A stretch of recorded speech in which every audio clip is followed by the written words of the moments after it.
Sampurasun. Bapak dan Ibu saya hormati para tokoh dari berbagai daerah di seluruh Indonesia yang tergabung dalam Asosiasi DPRD Provinsi seluruh Indonesia, dan yang hadir di sini adalah para ketuanya. Saya mengucapkan selamat datang di Provinsi Jawa Barat. Penduduknya lebih dari 50 juta, alokasi pembiayaannya hanya 29 triliun. Itulah Indonesia. Tepuk tangan ya. Pak Ketua yang saya hormati, segenap seluruh tamu undangan, saya tidak bisa menyebutkan satu persatu. Yang pertama saya mohon maaf, ada kebahagiaan hari ini bagi warga Jabar karena Persib jadi juara. Jadi Persib juara, Jawa Barat istimewa. Sehingga ada euforia yang dilakukan oleh anak-anak, sehingga pada hari ini suaranya masuk ke ruangan ini biasanya hening. Yang kedua, Pak Wakil Dirjen Otonomi Daerah, ini kali pertama saya pidato di Gedung Sate, Pak. Karena sudah hampir 3 bulan saya belum pernah ngantor ke kantor ini. Kantor saya di tempat sampah, kantor saya di pinggir sungai, kantor saya di tepi danau, kantor saya di seluruh wilayah Jawa Barat ini. Yang ngantor di sini banyak menikmati Gedung Sate dengan para pegawainya yang cantik-cantik, banyakkan sekda dan wakil gubernur. Apa sih sebenarnya yang menjadi pembicaraan kita? Itu lagu saya ciptakan tahun 2012 ketika saya berkunjung ke Papua. Saya menulis lagu judulnya Surga di Tanah Papua. Karena saya melihat Papua itu seperti surga, bahkan surga yang diciptakan, dihadirkan buat Indonesia, kandungan kekayaannya luar biasa, tetapi barangkali kependudukannya, kesejahteraannya yang harus terus ditingkatkan. Apa sih yang menjadi model kita? Model kita ini adalah model pengembangan otonomi daerah yang terus mengalami perubahan dan tarik ulur. Otonomi daerah pernah sampai puncaknya, kemudian menurun, dan menurun. Esensi dari rakyat terhadap kita, ekspektasinya cuma satu. Apapun judulnya, apakah mau sentralisasi, apakah mau desentralisasi, apakah mau otonomi, mereka cuma nuntut satu, mereka hidup sejahtera. Kesejahteraan publik itu menurut saya ukurannya cuma 3. 1, kesehatannya dijamin. 2, pendidikannya dijamin. 3, perluasan lapangan kerja. Jadi kalau masyarakat sudah kesehatannya jamin, pendidikannya dijamin, perumahan pemukimannya dijamin, rakyat ini sudah sejahtera. Apa sih yang membuat rakyat kita menjadi miskin? 1,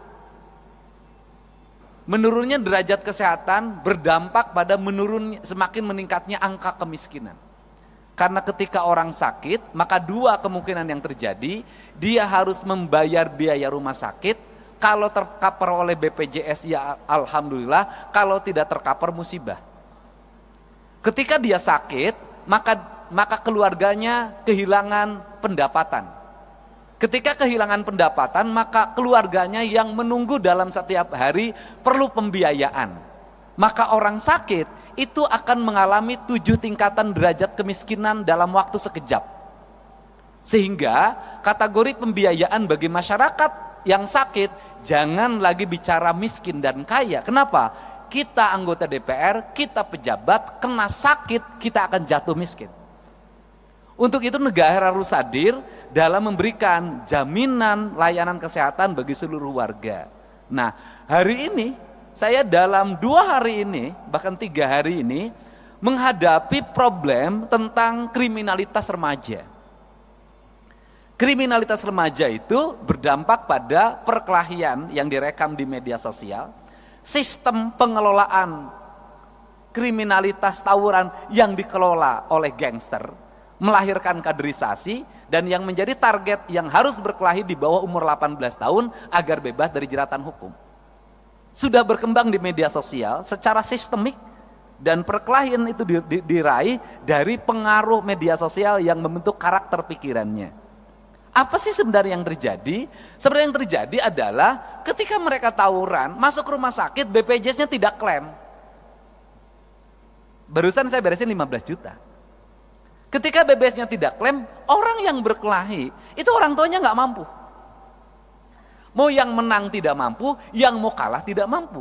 Berproses peradilan melahirkan kemiskinan, tidak berproses peradilan pulang lagi ke rumah melahirkan kemiskinan baru karena orang tuanya tak sanggup lagi menghadapi.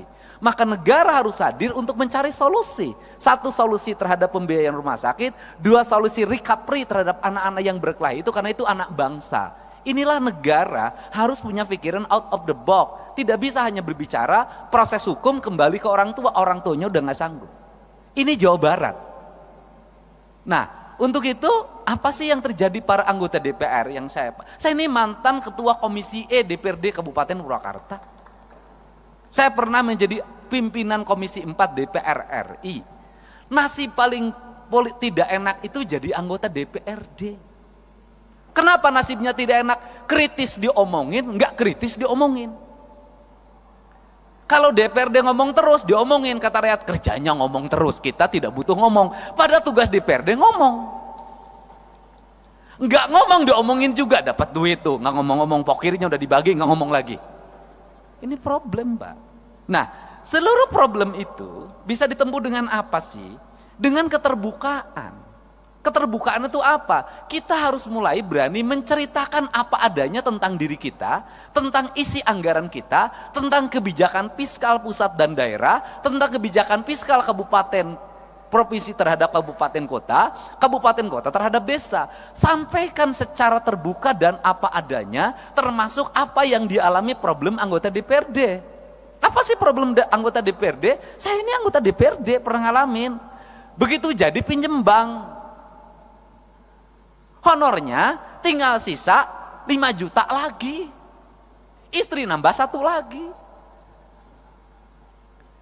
Konstituen tiap hari dibanding pejabat eselon 2 di provinsi, dibanding sekda, yang datang ke rumahnya banyakan anggota DPRD. Gitu loh. Sekda dapat tunjangan 70 juta, enggak ada yang minta.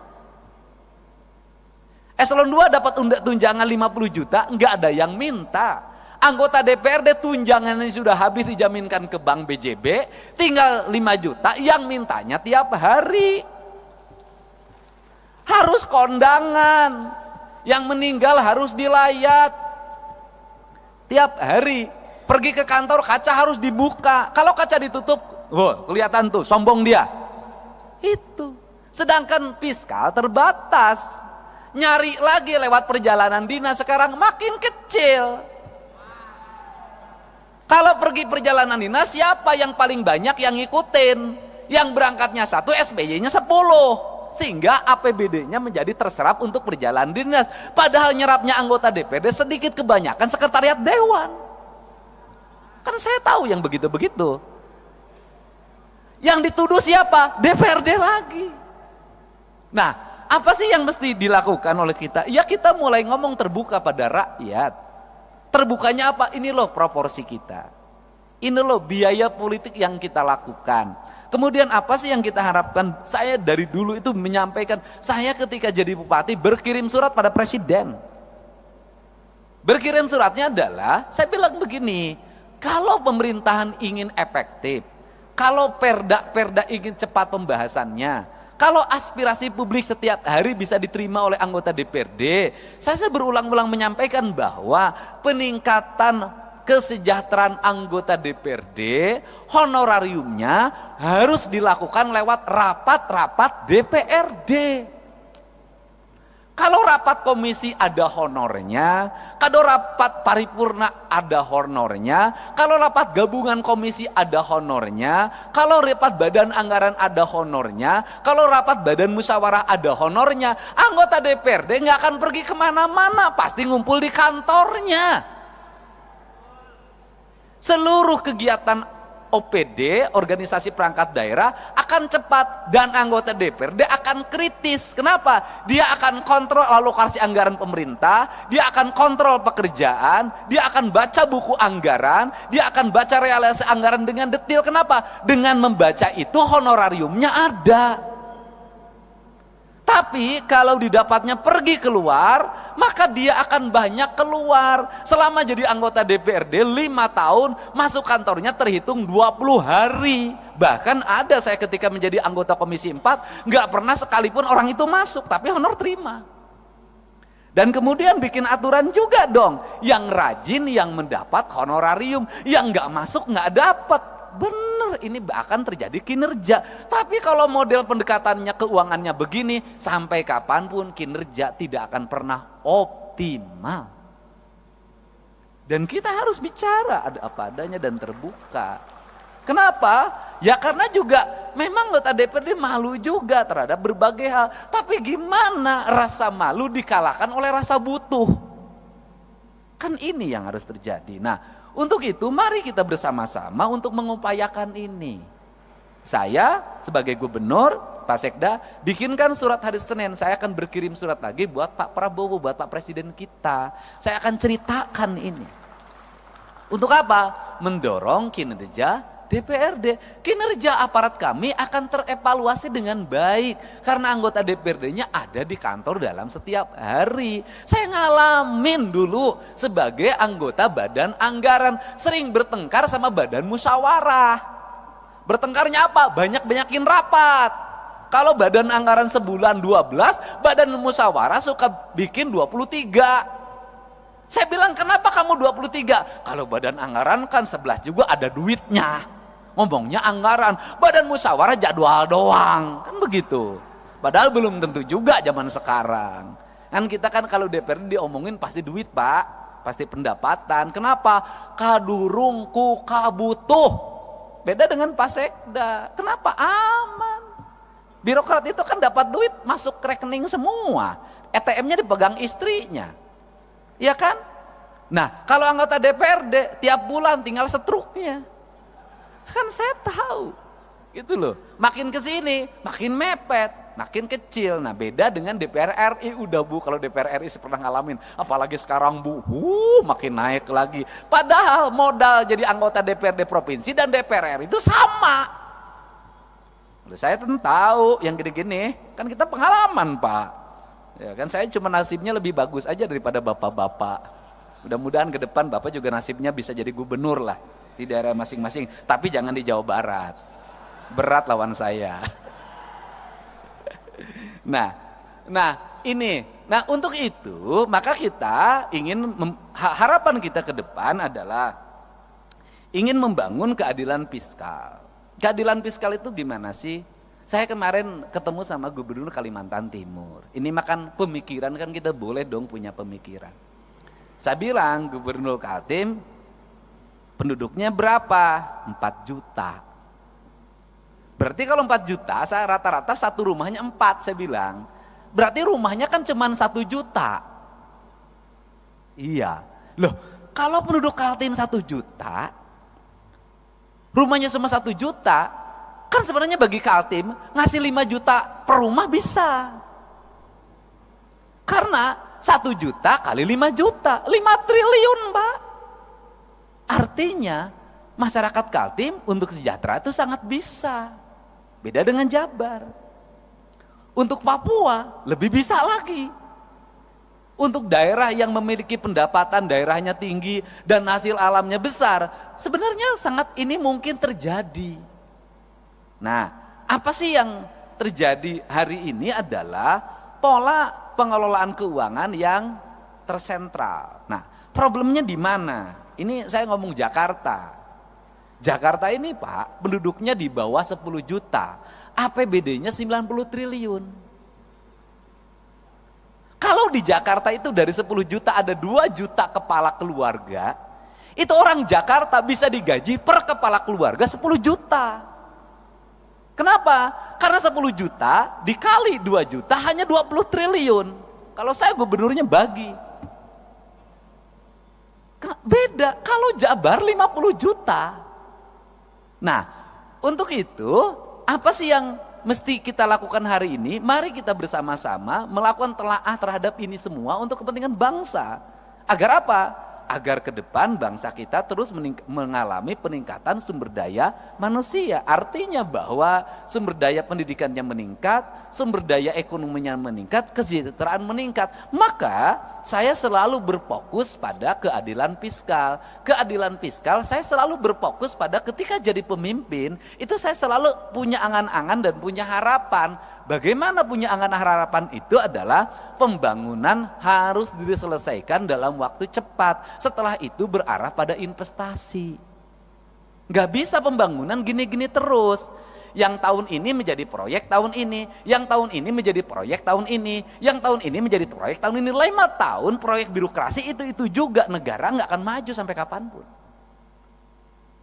Tetapi yang harus dilakukan adalah apa yang kita selesaikan dalam waktu 1 tahun, apa yang waktu 2 tahun, apa yang waktu 3 tahun, apa yang waktu 4 tahun, apa yang waktu 5 tahun. Ini semuanya tidak boleh berulang. Pekerjaan kemarin harus tidak boleh dikerjakan hari ini lagi. Kenapa? Pembangunnya ke depan. Tujuannya untuk apa? Agar fiskal yang tahun kemarin itu tidak digunakan untuk tahun ini. Dan negara sudah mulai berpikir untuk membangun kemandirian. Saya itu sudah punya rumusan, mudah-mudahan ini bisa dilakukan di Jawa Barat, adalah misalnya begini, desa itu berapa sih penduduknya di desa itu? Di desa itu ada potensi apa? Anggaran pembangunan desa itu harus segera dibikin skala prioritas, ditambah plus kabupaten, ditambah subsidi dari pemerintah provinsi, ditambah pusat, fokusnya di desa. Kalau di desa itu ada 7 RW, dibagi saja sebenarnya. RW ini bagian desa, RW ini bagian kabupaten, RW ini bagian provinsi,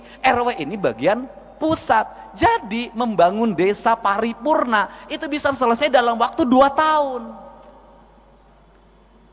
Tahun ketiganya itu anggaran sudah mulai diarahkan, bukan untuk itu lagi, untuk kesejahteraan publiknya, jaminan kesehatannya, jaminan pendidikannya, jaminan hari tuanya. Tahun berikutnya harus lagi mengarah pada investasi, di mana uang itu tidak digunakan lagi untuk pembangunan infrastruktur lagi karena udah selesai, digunakan untuk investasi. Investasinya dikelola oleh perbankan daerah, di mana uangnya berputar, dipinjamkan pada lingkungan daerahnya, dan untungnya diperoleh lagi. Ini kan model koperasi zaman dulu sebenarnya, cuman dikelola secara modern. Nah kemudian uang itu berputar, maka dalam jangka panjang daerah tersebut akan memiliki kecukupan fiskal. Kemudian pembangunannya selesai. Terjadi pada negara mana? Pada Tiongkok. Tiongkok itu pembangunannya dilakukan secara terstruktur, terencana, dilakukan oleh negara dengan waktu cepat, kemudian negara memiliki kecukupan fiskal, kemudian Tiongkok berkembang investasinya, setelah berkembang investasinya, kebutuhan pembangunan di daerahnya dianggap sudah cukup, kemudian mereka punya fiskal yang cukup, mereka harus bergeser ke tempat lain untuk menggeser sumber daya manusianya, sumber daya ekonominya, diputarkan di negara lain, rakyatnya ikut kerja. Tetapi setelah proyeknya berjalan, mereka balik lagi dapat duit lagi 2-3 keuntungan. Dia pakai bahan baku dia punya dia pakai sumber daya punya dia, dan punya fiskal punya dia. Rakyatnya kerja, barangnya dijual, setelah itu dia dapat keuntungan lagi, balik lagi ke negaranya. Kita mulai berpikir desa-desa dan kabupaten ke situ. Dan ini harus kembali bahan diskusi. Kenapa? Karena kita punya tugas. Kita ini hari ini adalah pahlawan untuk anak cucu kita ke depan. Tinggal pertanyaannya adalah, apakah anak cucu kita ke depan akan menganggap kita pahlawan atau pengkhianat?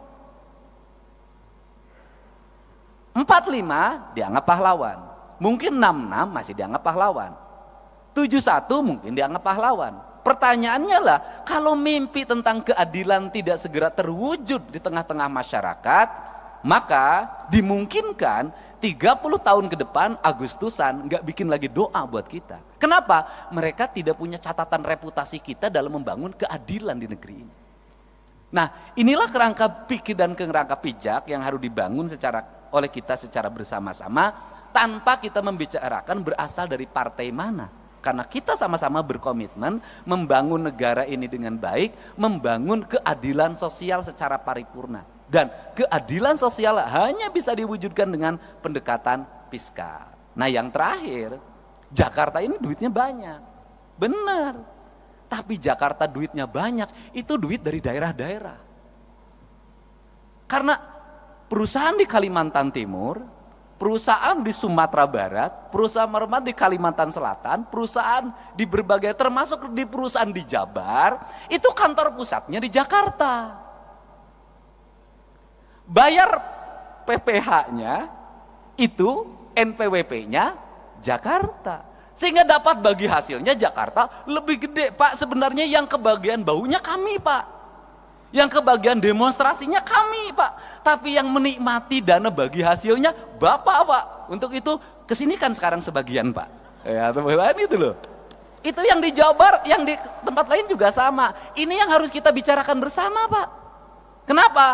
Kita ini daerah-daerah memiliki tanggung jawab beban yang luar biasa. Orang Kalimantan punya uang di keruk. Ya kan?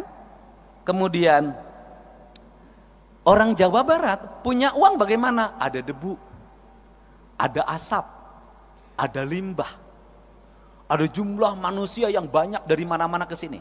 Ada konflik ketenaga kerjaan, ada demonstrasi ketenaga kerjaan, ada problem sosial di mana orang yang di sekitarnya asalnya punya sawah, hilang sawahnya, asalnya punya kebun, hilang kebunnya, kehilangan mata pencahariannya, tergeser dia oleh persaingan orang, mereka menjadi kelompok miskin baru. Nah, kemudian infrastrukturnya buruk, sanitasi lingkungannya buruk, pendidikannya sekolah-sekolahnya buruk. Ini yang menjadi PR kita untuk diperbaiki. Nah, kemudian Jakarta dapat duit gampang banget, Pak. Hotel berbintang. Tidak usah nagih kayak pajak galian C, Pak. Dikejar-kejar, dibohongin sebagian. Gitu loh, Pak. Ada kemudian ada debunya, ada ancaman longsornya. Jakarta mah kagak, Pak. Gedung perkantoran 27 lantai, 31 lantai, ber-AC, orang bayarnya sambil tersenyum, Pak, tidak sambil marah.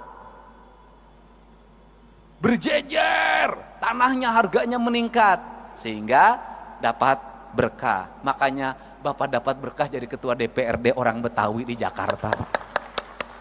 Untung tidak jadi ketua DPRD di Jawa Barat, Pak. Ketuanya pas rambutnya sampai lepas, Pak. Saking pusing, Pak. Nah, ini kan yang harus dibicarakan oleh kita, dan saya ingin para anggota DPRD dalam pertemuannya ada rekomendasi kontributif bagi perbaikan bangsa. Bagi upaya membangun keadilan sosial, bagi upaya melakukan kebijakan keadilan fiskal. Karena apa? Karena negeri ini hanya bisa dibangun dengan fiskal yang baik, fiskal yang sehat, fiskal yang terencana, fiskal yang terarah, dan fiskal yang tidak lari ke luar negeri. Fiskalnya harus berputar di sini. Untuk itu saya mengucapkan terima kasih. Semoga kalau tadi Pak Ketua DPRD Jawa Barat sudah dinobatkan sebagai ketua terpilih, saya ucapkan selamat, Pak. Ya kan? Karena yang menyampaikannya Ketua DPRD DKI yang ketua hari ini. Dan saya baru, Pak, sepanjang sejarah berdemokrasi, Pak, ada ketua asosiasi, partainya beda, daerahnya beda, menyerahkan tampuk kekuasaan pada Bapak.